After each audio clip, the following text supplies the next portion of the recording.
Este lugar lo que vamos a intentar generar es un reconocimiento de la complejidad, ¿no? Esta que venimos intentando proponerles. ¿Sí? Podríamos haber empezado un recorrido por esta clase que fuera distinto, ¿no? Que fuera una sucesión de fechas y emergencias de obras, y creo que se lo hubiera sido también, ¿no? Muy posible y muy interesante y también muy tranquilizador, porque a veces las cronologías tienen esa eficacia, ¿no? De darnos la tranquilidad de que las cosas están ordenadas y cada cosita en su lugar.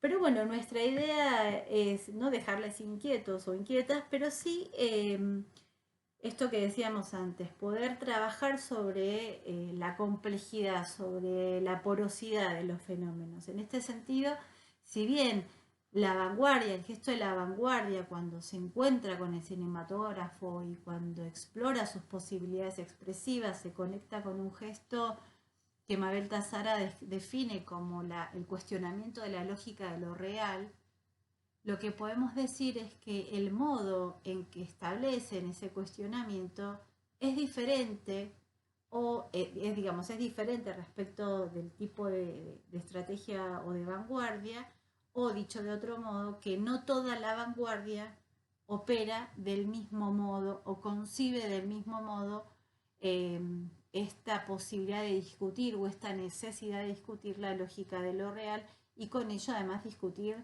la relación del arte con lo real. Acá tenemos una captura de pantalla de La comida del bebé, un cortometraje muy famoso, una de las vistas de los hermanos Lumière, donde está uno de los hermanos Lumière alimentando a su criatura, digamos. Fíjense que esta imagen, que es una imagen fija, a distancia fija, el plano va a durar lo que dura el carrete de película, que es aproximadamente 1 minuto. Estos fueron los primeros films, ¿no? Que la historia nos ha documentado y que la historia misma ha señalado como los primeros resultados de esa nueva máquina de producir imágenes que era el cinematógrafo. En este caso nos encontramos con el ejemplo que vimos como un film que logra sistematizar una construcción del film en la que todos los elementos presentes en el film contribuyen a la construcción de un universo ficcional, de un universo de dramaticidad ascendente, es decir, con una estructura dramática ascendente, y que apuntan a la construcción de la empatía por parte del espectador. Y al mismo tiempo un rasgo también importante que apuntan a la transparencia. ¿Y qué es esto de la transparencia? Que el espectador, mientras está percibiendo, está asistiendo al universo que construye el film, no se detenga a pensar en la materialidad del film. Por ejemplo, no se ponga a pensar cuántos planos son, o qué tipo de plano es, o qué tipo de música es, ¿no? Este efecto de transparencia, como del film autoproduciéndose o autoprofiriéndose, es uno de los rasgos fuertes del MRI, al punto que lo que señala Noel Burch es que en algún momento se prohíbe que los personajes, que los actores, vamos a decir, miren a cámara. ¿Por qué? Porque la mirada a cámara les recordaba al espectador que eso era una ficción, que ahí estaba el dispositivo o en todo caso que ahí estaba él, ¿no? Es como un poco como ocurre con la mirada en el campo de la televisión, en el noticiero, que el periodista mira a cámara y le recuerda al espectador que está allí y que hay un vínculo que pone en juego, pone en escena el dispositivo, el artificio, y por eso en el caso de la ficción, lo que se fue construyendo con una enorme paciencia, pero también con una enorme regulación. Y con esto me refiero a con unas pautas claras en términos de reglas, por ejemplo, de montaje o esta prohibición de mirar a cámara. Lo que se fue construyendo es un poderoso artificio que permite ver películas olvidándose, o digamos jugando a olvidar que eso es una película y que es una condición fundamental de la ficción, ¿no? Eso que trabajaba Coleridge, que es la denegación, esto de saber que lo que estamos viendo es una ficción, pero que jugamos a no saberlo. Por eso la potencia y por eso esto que ocurre, ¿no? Que el cine vinculado a una búsqueda inicialmente científica, como habíamos visto, o lúdica, pero en relación al movimiento, de pronto se transforma en una poderosísima máquina de contar historias. Nos encontramos acá con una imagen que recupera esa obra que conectamos con el gesto de la vanguardia y con una búsqueda que es antimimética y antinarrativa, y que, digamos, elegí esta obra porque me parece una obra breve, accesible en internet para que ustedes la puedan ver completamente, pero podría haber elegido otras, ¿no? Podría haber tomado algo de Hans Richter en torno a lo que se conoce como el cine puro, o de Fischinger o de Ruttmann, ¿no? Que trabajan ahí por el 23, por el 22. Podría también haber elegido alguna obra vinculada a el constructivismo, por ejemplo, a Ballet Mecánico de Lecher. Es decir, podría haber pensado y elegido otros ejemplos que pusieran en juego esta cuestión del juego no mimético, no narrativo, en la que esto que decíamos, ¿no? Si yo salgo de ver esta película, me gusta siempre poner este ejemplo, salgo de ver El retorno a la razón, salgo del cine y me encuentro con una amiga y me pregunta qué fuiste a ver, y yo no puedo resumir una historia, no puedo abstraerme de la materialidad que se fue sucediendo y que fue generando relaciones específicas, ¿no? No puedo eh, hacer otra cosa que describir que fui a ver una película en la que había unas figuras de tales características que se movían en el plano de tal modo y que luego invertían esa relación y que generaban determinados ritmos. Y eso es la opacidad. Esa es una manifestación de la opacidad.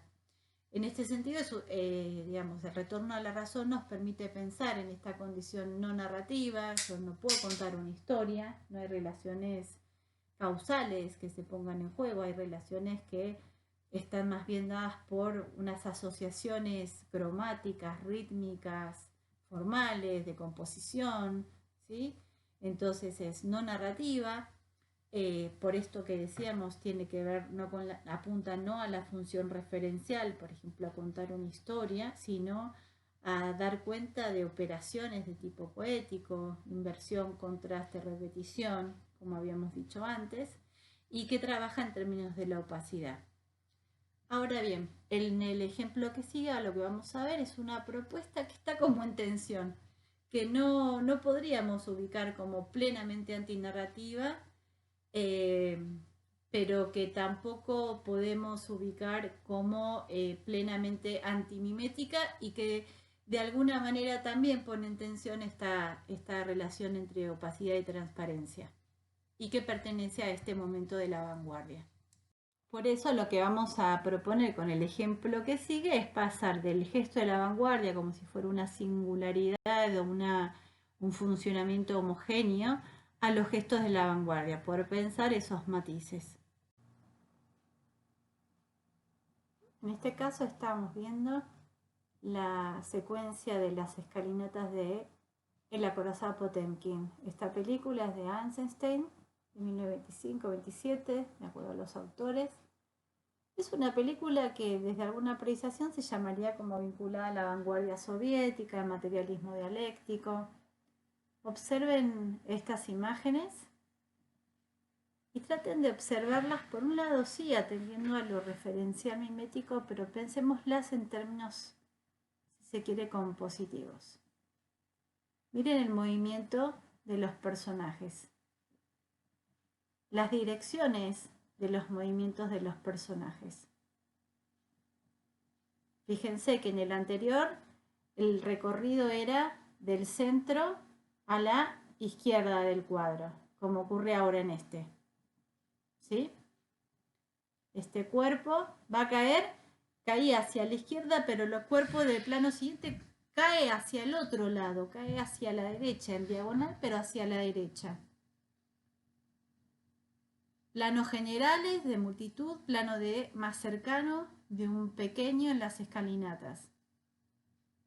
La dirección que es del ángulo inferior derecho, izquierdo hacia el ángulo superior derecho.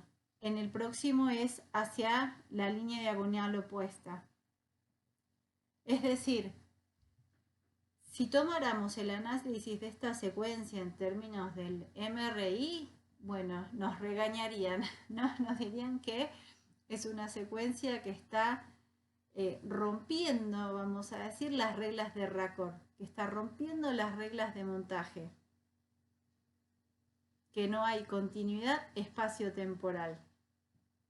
En este caso sí hay una continuidad de eje de miradas que está dada por la dirección entre el movimiento que articula la mirada del pequeño y de la madre, pero en líneas generales es una secuencia de una enorme potencia, pero esa potencia no está dada solo, y no solo por los, digamos, los sujetos y las situaciones que nos están mostrando, sino por estos aspectos plásticos que pone en juego y que, por ejemplo, ponen de relieve esta relación de tensiones que caracteriza la estética eisensteiniana y que, en cierto modo, vamos a decir que recupera una expectativa de tipo narrativa, pero que esa condición narrativa no es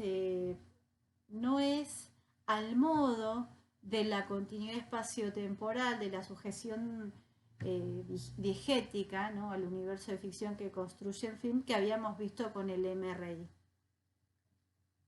Como ocurría, por ejemplo, con El nacimiento de una nación. Bueno, ustedes pueden seguir viendo esta secuencia, la pueden ver con la música. En este caso, la música, pese a aún no ser un periodo de cine con la capacidad de música sincrónica, la música fue pensada en simultaneidad con el desarrollo de la película.